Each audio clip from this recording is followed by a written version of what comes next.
So during the colonial era, lots of gold got looted and was staged in Europe, particularly in Britain.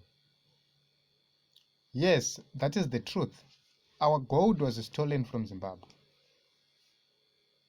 The colonizers stole our gold, but right now they are saying the Second Republic government tava kuzvitengesera tega varidzi varo maZimbabweans tichiita mari, and our lives are changing for real. Is that true? No, that is not true.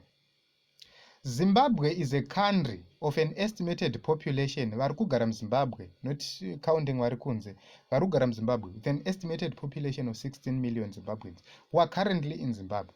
We are not talking about 5 million plus who are in South Africa and others who are in diaspora like Kunana Europe and the whole SADC region. We are not talking about all those people. We are talking about those who are resident in Harare, in Zimbabwe. How much are benefiting? How many are benefiting from this gold? We hear my gold mine are owned by politicians, those who are in ZANU PF. Just a few individuals are the people who are owning these gold mines. Myself as a Zimbabwean, izvezvi ndikawanikwa ndine gold inini, ndinotosungwa, ndotovharirwa mujeri, simply for being in possession of gold, unprocessed gold. Ndosungwa ndovharirwa. Am I not a Zimbabwean? Why am I not being allowed to be in possession of gold? It's because rine vene varo vanofana kunge vainaro. So these people vari kunzi vari kutengesa gold reZimbabwe, we have vana Macmillan nevamwe vese vatakaratidzwa vaya. These are the people who are benefiting from our gold. Are they Zimbabweans? No, they are still foreigners. Is this gold having reserves here in Zimbabwe? No. If you go to Britain, they have gold in their reserves. The gold which they looted here, they piled it, they stocked it in Britain. But here in Zimbabwe, we have the gold here as the resource in abundance. But do we have any reserves? No. Does the government have companies dziri kunyatso rana ma-profitable mining investments? No. So how is the general person benefiting from gold? We are not benefiting from gold because kana isusu tichibenefita kubva pagold iri, taifanira kuzviona muzvipatara, taifanira kuzviona muzvikoro, taifanira kuzviona mumaroads, taifanira kuzviona pa-infrastructure development, taifanira kuzviona pa-poverty eradication kumaruwa, taifanira kuzviona pa-currency stability. Kana tikaona zvinhu zvese izvozvo zvisiri kuitika, it means gold ro harisi kubenefita anybody and anyone. We are not benefiting from this gold. Yes, we have gold, but that gold is not benefiting us as Zimbabweans.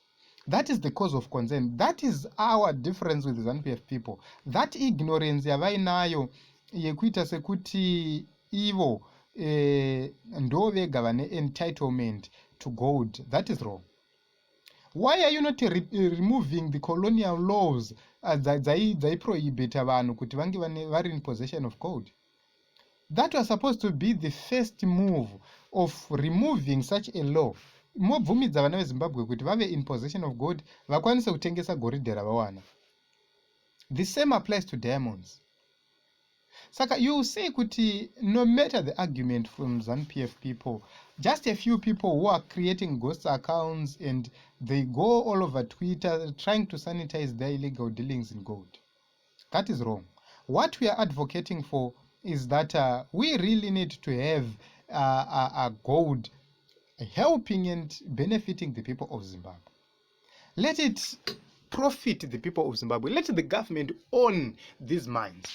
Ma-individuals aya ari kuona ma-mine uye ane ma-gold buying licenses havana zvavari kutibatsira senyika, because vari kutora mari vachinovaka dzimba vachinotenga dzimba kunana Dubai, South Africa, Malaysia, Singapore.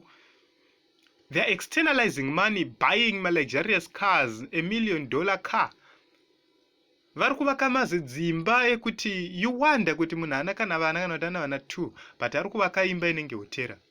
If you go to Nigeria, dzimba dzakakura dziri kuvakwa idzi, but they are using those houses kuitira production nemusoro. But here in Zimbabwe, it's not happening. Those are the causes of concern. So let us have a Zimbabwe where everybody is going to have an equal opportunity. Vanhu veZANU PF havatarisi havaone maonero iwayo. And ukazvitaura they regard you as mutengesi.